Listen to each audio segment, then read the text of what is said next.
Hi there, welcome back to my shop. Now, if you've stopped in the last 3 or 4 weeks and found that I wasn't home, I apologize for that, but I had to spend a little quality time in our local hospital again. Just the kind of thing you do once in a while when you hit your extremely late 20s like I've done. But if you still decided to hang in there with me and not unsubscribe or something, believe me, I appreciate you more than I can say. Thank you so much for still being there, and I'm not looking for sympathy. Life goes on so far, so let's keep it that way. Now, as for today's video, I'm sure that everyone has their own favorite demonstrator. If you've taken part in professional demonstrators' work, you can learn a lot. I really enjoy doing it, and for the last 2 years, since they haven't been around in person, there have been a lot of these internet remote demonstrations, and they are awesome. I really enjoy them. My personal favorite demonstrator is Cindy Drozda. I first saw her quite a few years ago, actually, doing a live weekend demonstration, and I was hooked on her work immediately. She does the finest finials in the world, in my humble opinion, and so much more. She recently did a demonstration, a two-parter in fact, metal machining for woodworkers. And I took part in that and I learned a lot. I already knew some things about working with metal, but she's a genius. And one of the things that she demonstrated led to making this bowl. It's how I got the 3 legs in there at that angle. And I'll explain that better during the video. But this is today's project, just a small bowl with the 3 legs. And I hope it'll interest you enough to stick around. You'll also get to see another one of my famous oopses. I'm not one of those turners who tries to hide the fact that I have accidents, and I really hope new turners learn from that as well as my successes. So please sit back, relax, and let's take a look at how this came to be.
got some incredibly punky wood on the end grain. You can see the pith right here, and on the other side it's right there. And all of this end grain very punky. So I'm going to give it a liberal soaking with Starbond thin CA glue, let it set, and then see if that will stiffen these fibers up enough that I can get a real clean cut. So I will let this cure, and then I'll be back to see what happens with that.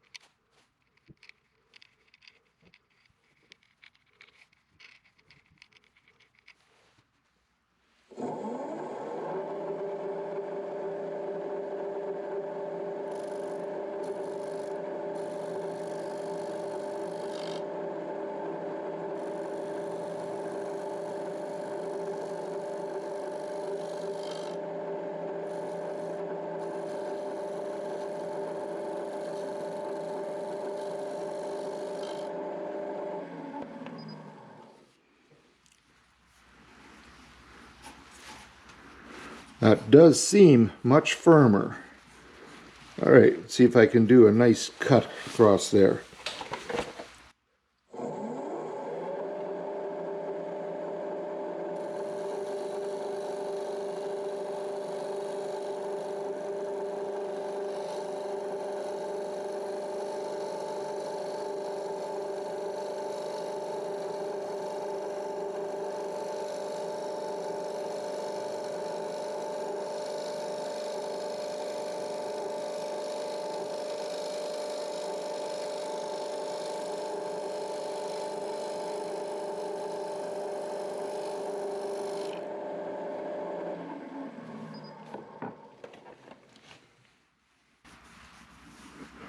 That is much, much better. That Starbond CA glue made a nice difference. All right, I just want to true up this bottom a little bit.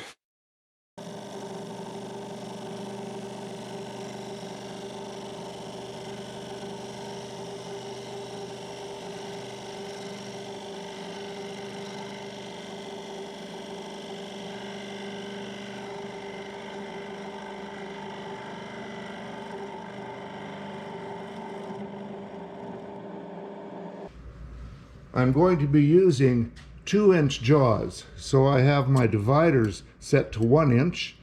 I'll put the right leg into the center and then use the left leg to scribe. You don't want to do it the opposite way, because then that would bring this up and could cause you some serious physical problems. 500 RPM.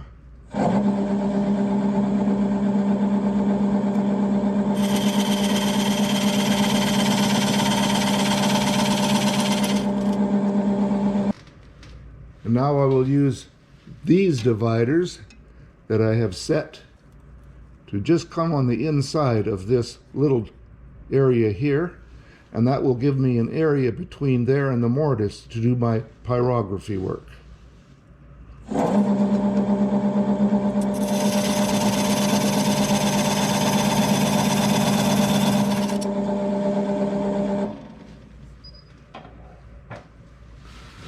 The pyrography is not going to be anything fancy. It's just what I use to sign, date, and identify the species.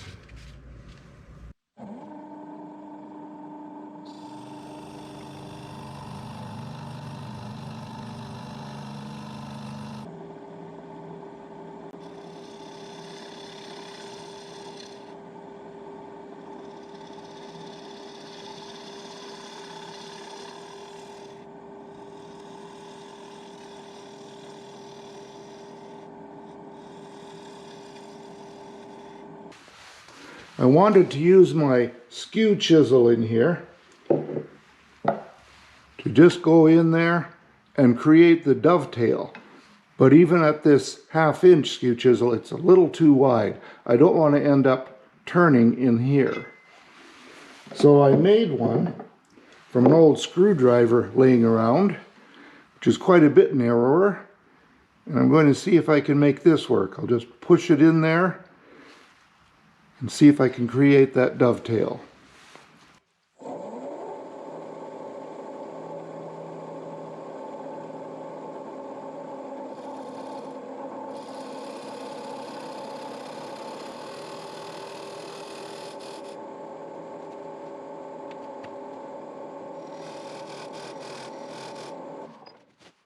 All right, the combination of that shop-made skew chisel and the parting tool, I think, has done the job. That should work just fine in there.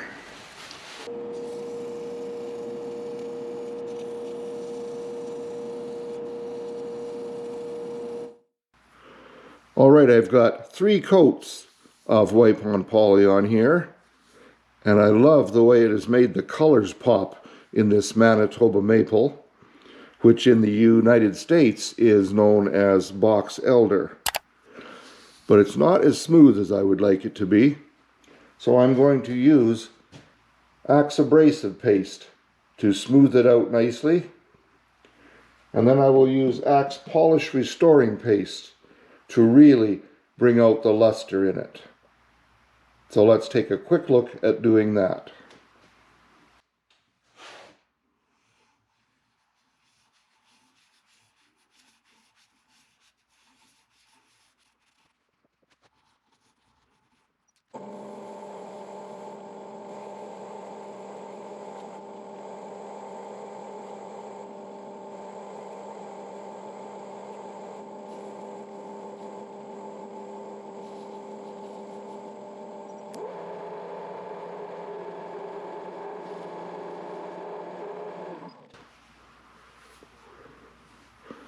That is a huge improvement.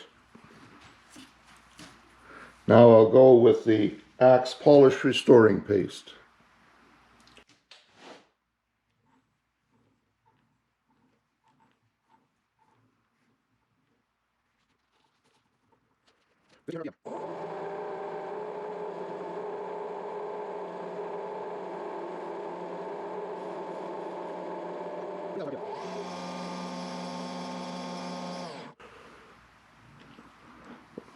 Oh, that is just gorgeous. And I love the figure in this piece of maple. All right, now we'll come to what I think is the exciting part of this, and that is this piece right here. When I was taking Cindy Drozda's metal machining for woodworkers class, she made, among other jigs, this particular one. And it includes a 1-inch post. This one is aluminum. You could make it out of steel if you wanted to. And it fits my banjo.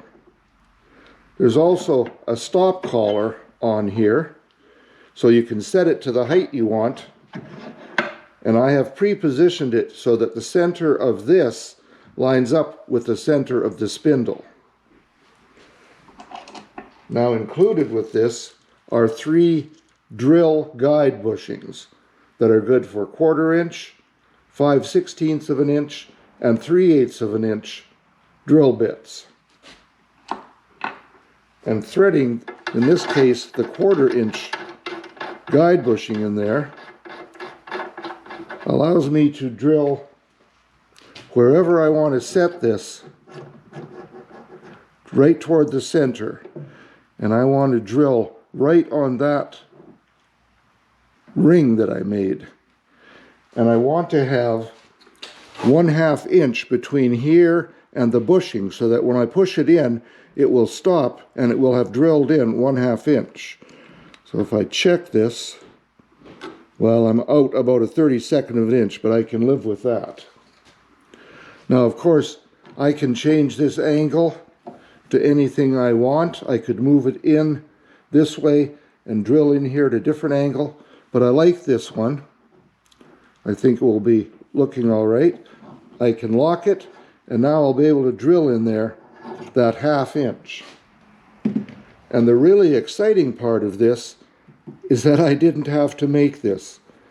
when Cindy has a demo, all the people who have paid to take part in that demo are put into a raffle, and each of the jigs she made were given away, and I was fortunate enough to win this jig. So I'm real happy about that, to say the least. Now I want to drill 3 places, and using the index wheel on my lathe, I can set this here, lock the spindle in place, and drill it. Then I can move this around 8 spaces on my 24 index wheel, drill again, do the same thing another 8, and I will have drilled exactly the 3 places that I need to drill. So let's just see how well this is going to work.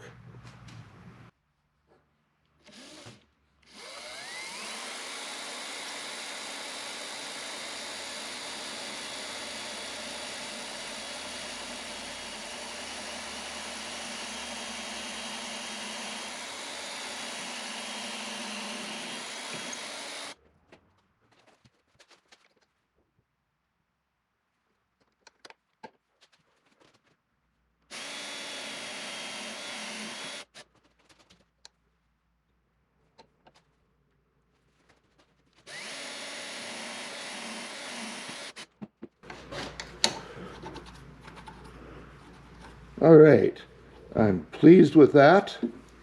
Another thing this allows me to do is to see where the divisions are, so I can do the pyrography of my name, date, and species.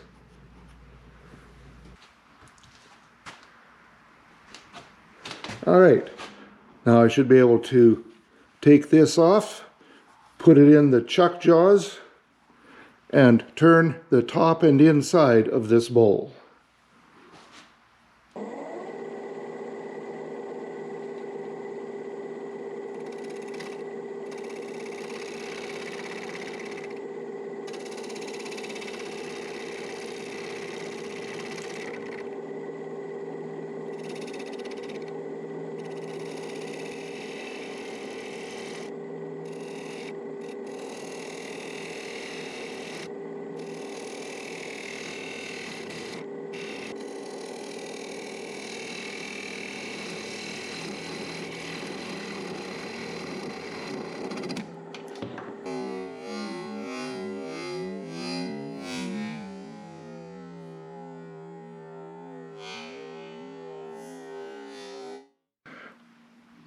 Well, you might think that that would upset me a little bit, and you wouldn't be far off. I managed to find the 4 pieces that flew out of this, and this one was easy. This large piece was just laying on the floor, sticking out its tongue at me and laughing. That wasn't too bad. This one was a little tricky. This piece was laying in a bunch of sawdust, and I managed to find it. This one was another one that was just laying there, so I found it easily. But this one, this smallest piece, this one was tricky to find. I had to sift through quite a bit of sawdust to find it. Now, I'm never going to get this looking as good as it was, but I am going to try to rebuild this.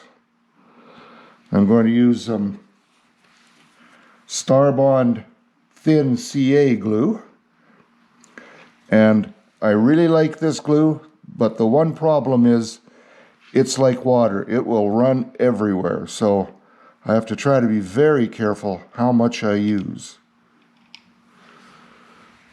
And that might have been too much.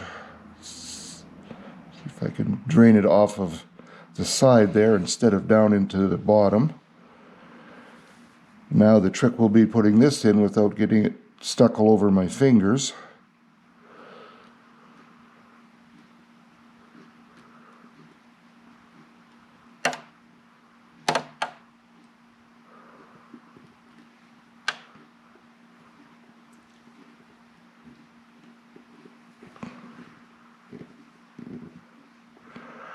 I'll give that a few minutes to let the glue cure, and then I'll carry on with the others.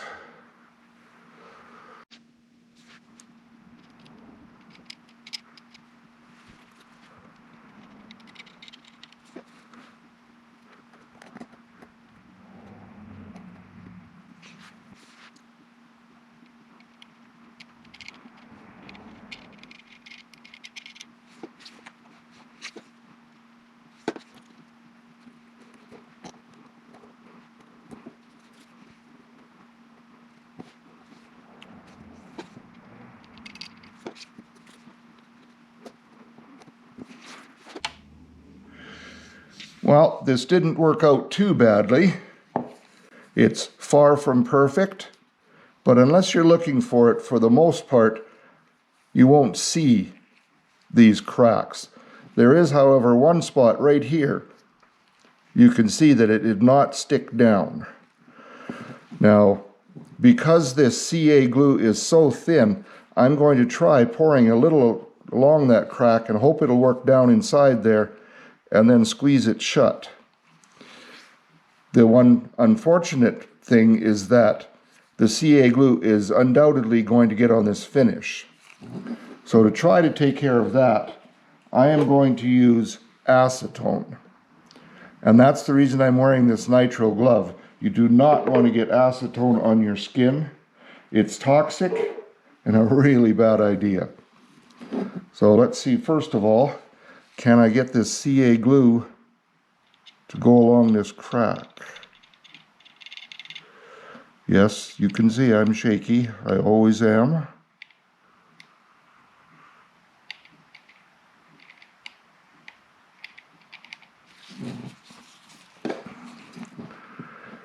I'll try to squeeze that shut. And I have a small piece of towel with acetone. I'm just going to take along here, and I don't know what that's going to do to the finish, if anything.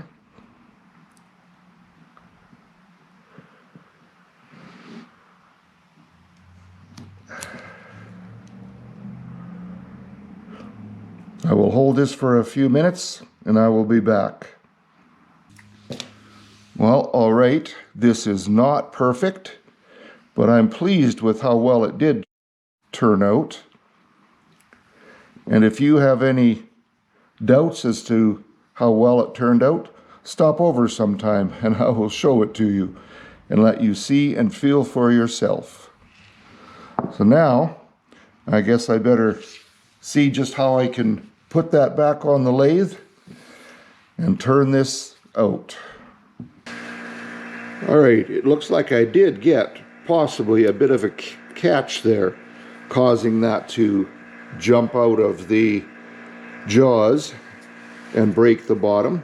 Now I'm going to use this vacuum chuck and see how well this is going to work. All right, I'm going to bring the tail stock up with my live center for a little support. I suppose I should have done that before. But anyway, let's see how this is going to work.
This maple is very dry and hard. I think this would be a good time to resharpen.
All right, I think I'm ready to just sand all of this and put on the same finish as I used on the outside, and then I'll be back.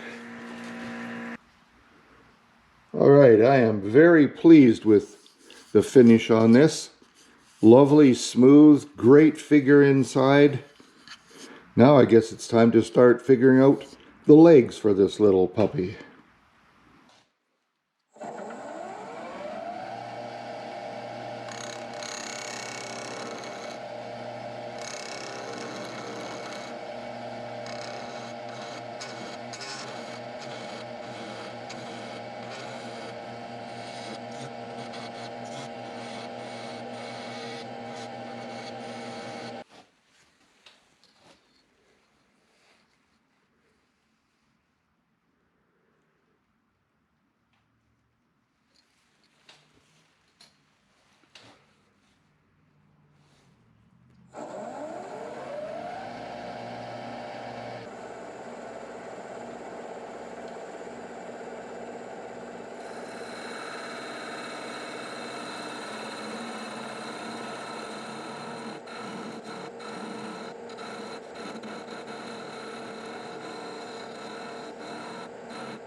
The only thing I did with this was sand it up to 320 grit, and then I used Axe abrasive paste and his polish restoring paste, and I'm real happy with that finish. So now I just need to make 2 more legs, if not identical, certainly similar to that, and I'll be back. Well, there you have it. That's today's video. And these are the pieces of the jig that Cindy Drozda sent to me. And I want to thank her so much This is not a difficult thing to make, and I had planned to do that, but it sure saved me a lot of time winning it in the raffle. Now, if that interests you, for the next few months, I believe you can still rent the videos from Cindy showing the metal machining for woodworkers. And if it interests you at all, I think it's well worth it. I'll put a link down below the description box that shows her site, and you can find it from there. All right, now for today's project, I am very pleased with this, although of course it's not perfect. I admit I could have put this back on the lathe using a donut chuck and cleaned that up, sanded it, refinished it. But you know, sometimes I like to leave things as they are to remind me that things do happen. So there you have it.